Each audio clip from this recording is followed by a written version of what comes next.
Good afternoon, everyone. It is Tuesday afternoon, and this is Take Action with Alyssa. Thank you so much for being here on another YL Fast Track call. Today, we are going to cover mistakes. Mistakes. We all make them. We've all done them. If you are new to Young Living and you haven't made any mistakes yet, I guarantee that you will. And that's okay. So today I'm just going to be sharing my perspective on some of the top mistakes that I see happening among my team, among other teams, and then certainly these are mistakes that I have made myself along the way. I think they're common in that, in general, most people do not start out using essential oils thinking they're going to build this huge network marketing empire under them. Of course, if you're on this call, that's probably what you want, and that is your goal. And so, you do some backpedaling and learning, and you realize, okay, I could have done that differently in the beginning, and I could have done that differently. But every mistake we make along the way is just an opportunity to grow and learn and do better in the future. And then as leaders, if you're a leader building a team underneath you, you get to be the one to empower your team members to maybe help them not make as many mistakes as we did. So I love this John C. Maxwell quote that I'd like to kick off the call with today. It says, "A man must be big enough to admit his mistakes, smart enough to profit from them, and strong enough to correct them." So, again, I just want to emphasize that I'm not talking about mistakes today in a negative way. I think we can all learn and grow from them, and I'm not, calling anybody out and telling them that they're doing things wrong because, as I said before, I've made, I think, every single one of these. So here are my top 10, in my opinion, and they are not in any particular order. But number 1 is becoming an Avon lady or Mary Kay. And what I mean by that is taking orders for oils and delivering them, selling them at cost to others instead of empowering them with their own wholesale membership. And I know that in the beginning when you're just getting started in oils and maybe you don't have a paycheck coming in yet, it is really nice to be able to tack on an extra bottle of thieves to that ER order so you can benefit from those freebies or get a few extra points from it. Believe me, I get that. I've totally done it before. But our ultimate goal is to allow the people that we have introduced to Young Living to experience all 3 components of what Young Living has to offer, and that is wellness, purpose, and abundance. If they don't have their own account, if their oils are not being shipped directly to their door and they have to always come to you to get their essential oils, they don't have the opportunity to do what we're doing, to maybe consider getting their oils paid for, consider replacing a full-time income with a Young Living income.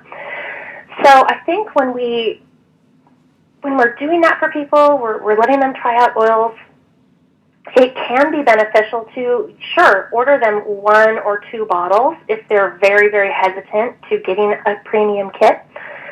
At first, maybe they haven't been to a class. Maybe they're just a neighbor, and they're like, hey, can you order this for me? I think it's fine to do it maybe once, maybe twice, but then after that, you need to be able to explain the value of that kit to someone and just say confidently, you're going to be buying all these oils. It really would just make a lot more sense for you to just get your own kit and have it shipped to you because you'd save a lot of money that way. And hopefully, if you've explained that and your tone of voice is confident, it's not, very hesitant, and if you feel guilty explaining this to someone, they're going to see that. And so you need to just posture yourself in a way that makes them see that getting their own kit, it's not signing your life away. They're not under any obligation to order anything ever again. They're not under any obligation to host parties. But certainly, let them see for themselves how to get their oils, and then if they want to come around and decide to do the business later, which it happens, believe me, they will have that opportunity. So, when we become the Avon lady, you're also adding to your work load quite a bit because you've got to make sure you get paid on time, you've got to calculate in taxes and shipping, which taxes are complicated enough. But it's really, instead of focusing on growing your business, you're then all of a sudden worrying about getting paid and getting oils to people instead of just doing what we need to be out there doing, and that's sharing your living with the world. So that's number one. Number two, becoming emotionally attached when you tell someone about Young Living. So you have to just kind of take the emotions out of the equation. If you're taking it really personally when people reject you, that's going to hurt you in the long run because it's going to kill your confidence in these products. And so, take the emotion out of it. I know that we all love our oils. I know that we're all wearing them every day. We've seen them change lives. We've seen them, get people off medications. But not everyone sees what we do yet. It's going to maybe take some people a little longer to come around. And so if you just share the information, if they tell you no, that's okay. Move on and continue telling the next person. There are so many, many people that need what we have, especially right now in the middle of flu season. And Young Living is growing like crazy right now. So there is no lack of interest out there at all. So, I know it's tempting when the first few people you tell about Young Living, if they reject you right off the bat, that can really be a temptation to just get defeated and, not want to tell anyone. So take those emotions out.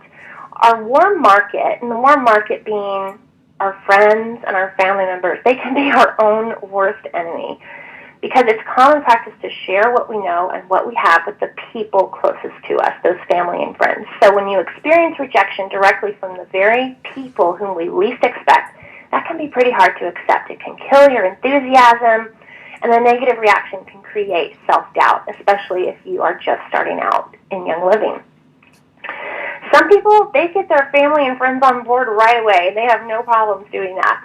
But if you're not one of those people like I was, it took months to get my family on board. And I ended up, the way I did it finally was by cashing in some Essential Rewards points last Christmas and just gifting them with oils for Christmas. And then, they had them in their hands. They tried them, and sure enough, they used them. And now almost every single person in my family has their own Young Living membership. So they did come around. So you don't need to think, if they reject you right off the bat, that they're never, ever going to try oils. Just give it some time. Your personal testimonies and the way you're living, they will see it. They will see that you're not going to the doctor as often as you used to. They will see that your cupboards are not full of over-the-counter medications. So give it some time. Number 3, not following up. There is a saying in our industry that the fortune is in the follow-up. And follow-up is so, so key. And I mean this in all aspects of our business. You need to be following up with your new members once they've already enrolled, making sure they got their oils, making sure they know how to place another order, making sure they're plugged into all the resources that we have to offer them. Of course, you want to follow up with people that you've given samples to, or people that, you gave them your business card because they saw you using oils in line at the grocery store, and hopefully you got their contact information from them right then and there on the spot and put it in your smartphone. Follow up with them. So those are your leads that you need to be consistently reaching back out to, whether that's through a text message, a Facebook message, an email, a phone call. And I'm not talking about nagging people. I have never nagged anyone to get their membership. I always just approach it like, hey, just let me know when you're ready. I am here for you. But if they don't have that secondary contact with you, chances are they are going to hear about Young Living from somebody else. Because we, again, growing like crazy, there are lots of us out there doing what we are doing. So be sure to follow up in those areas. Other areas that are important for follow-up would be members that are about to go inactive. So if you've been a business builder for a year or longer, you might have people on your front line or even a few levels below that have a blue X by their name. And that means that their wholesale membership that they paid for last year is about to disappear. And so it is super important to contact those blue X's, reach out to them, and just with a friendly, hey, just noticed that it's been about a year since your last order, and your membership's about to go inactive. So, is there anything I can help you order? Are there any health issues you have right now that I can make a suggestion for? Maybe even offer an incentive to them to come back. Once their account goes inactive, they can reactivate simply by making a 100 PV purchase. But the risk you run there is that they can reactivate under any Young Living distributor. So if they're in your downline now and they have a Blue X now, this is the time to follow up with them this month. So don't delay on that. Number 4, becoming the expert, or thinking that you have to be an expert in order to be a Young Living distributor. I have so done this.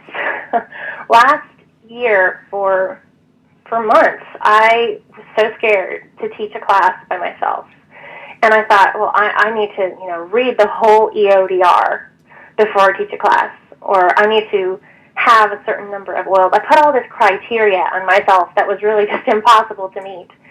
And I really thought that I had to have all the answers for someone when they asked me, a certain question that might stump me about the oils.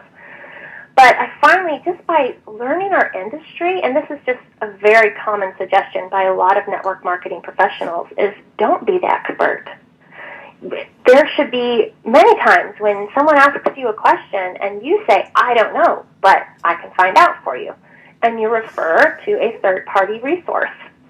So I always try to refer to the reference book when possible, or online resources such as ylsearch.com, oil-testimonials.com, things like that, instead of being the expert. And other ways to do this would be just carefully choosing your words when someone says, hey, what should I do for a cold? And you say, well, this is what the EODR says on page da-da-da-da-da, and this is what works for me. And then that way you're not diagnosing, which we're not supposed to do. You're not suggesting a cure. You're just sharing, here's a resource, and here's what works for me. Another common trap I think we fall into as leaders is doing too much for our members. We're so excited to get these new members under us, and we're so excited to have the oils work for them and see the impact that they're going to have on their lives, that we bend over backwards to answer every question, every phone call, every text. And you know what happens? We get so burned out so fast. I have totally been there.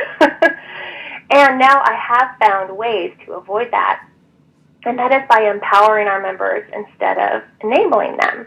So how do you empower your members? It's those resources. It's those third-party resources, reference books, the websites that I mentioned. Make sure people know how to use those and access those. And if they're still coming to you for questions, don't be afraid to just tell them, you know what, I'm right in the middle of cooking dinner, or I'm driving right now. Can you check your reference book, and I'll follow up with you later to see, what you found. Something like that. Just don't be afraid to kind of push your new members a little bit into empowering themselves and taking their health into their own hands with their oils. Number 5, not treating this like a business or a profession. And that's a tricky one because, like I mentioned at the beginning of the call, so many of us did not start out using oils thinking we were going to have a business. We didn't. We fell in love with the product. And so, you start telling people about oils, or you host a class, and all of a sudden you have a few people under you. And you realize, oh, I should have been tracking my expenses for tax purposes. I should have been saving my receipts. I should have been tracking my mileage. Believe me, you're going to have to do a lot of homework and go back into the past and see everything you have missed. It is not fun. Other ways that we don't treat this like a profession, not carving out the time each week to do that consistent follow-up that I mentioned, to place orders for reference books to give to your new members.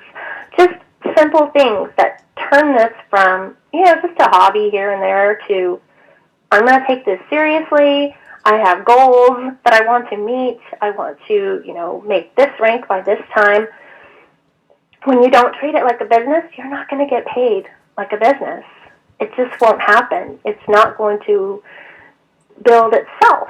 And so when we treat it like a profession, when you force yourself to carve out that time, to have a space in your home that is your office area, to have a closet full of all of your Young Living supplies neatly organized, to have a game plan for the events that you're going to be attending and planning throughout the year, that's when it becomes a business. And don't be afraid of that word. I think a lot of us get hung up on, but I just want to help people with their health. I just want to share these oils because I love them. Yes, you can do that too. But you can also be professional about it and be smart so that you can maximize the tax benefits of having a home business. Having a home business is the greatest way to get tax deductions that there is in America. So start out from the beginning treating this professionally and keep track of those expenses and different things like that you're going to need to pull out later. Number 6, reinventing the wheel. I have done this. I've been tempted. You think, I liked how my sponsor taught that class, but I think I'm going to change it a little bit. I think I'm going to add this here and there. And, I know this other team does it like this. I heard on a conference call or I saw on Facebook. So I'm going to add that. Well, you're going to complicate things, more than likely, because we just have a tendency to do that as human beings. We want to make things work better and faster and bigger. And I've seen home parties that the home party that I first hosted, let me call it a class, I shouldn't call it a party, I apologize. It was very simple. It was just, the everyday oils displayed and then a few food items and some oily water. Well, a few months later, was displaying all of my oils and talking for way too long. Class was taking, 2-3 hours, and that was just too much. Keep it simple. Talk about the everyday oils in your presentation and maybe 1 or 2 others, but don't overwhelm the people at your classes, and just duplicate what your leaders have done. If you have a leader above you that is successful, that is, a Young Living silver or gold or platinum, what are they doing and how did they get there? And just copy what they're doing. This is the only industry that I can think of where copycats are a good thing. You get to just copy what everybody else is doing. And I'm not talking about, graphics and branding, that type of copying, but systems. There are systems in place that our leaders have put out there for us, tons of resources. Find one that speaks to you and it's working for another leader, go ahead and copy it. Just duplicate it. Use their notes. You can tweak them to make them, the way you want them. But there's no reason to reinvent the wheel. Number 7, not taking the time to learn the ins and outs of our compensation plan and our policies and procedures. I am so guilty of this as well. I just really didn't take a lot of time in the beginning to study the compensation plan because I wasn't doing number 5. I wasn't treating this like a business or a profession. So I, glanced at the little overview of it, but you really do have to dig in a little bit to fully understand what is unilevel, what is a generation, what happens when I hit certain ranks, how many legs do I need. Those are all things that you really do need to understand if you're going to pursue this as a profession like number 5. Policies and procedures, Young Living just updated those, so there are some changes. They did make it a little easier to read. The font is a little bigger, so if you haven't looked at those lately, pull up the policies and procedures in your virtual office. They are under the Distributor Resources tab, and get familiar with them. And that way, when someone comes to you with a question, you can, of course, give them the answer, but you can also say, oh, check out your virtual office under distributed resources, and tell them where to find that information as well. But the biggest benefit of understanding the compensation plan is that when you do, that's when you can maximize your income. That's when you can look at your downline and say, okay, what do I need to do with this leg this month to hit our bonus? What do I need to do to hit silver? You can make that game plan. The only way that you can make those game plans, though, is if you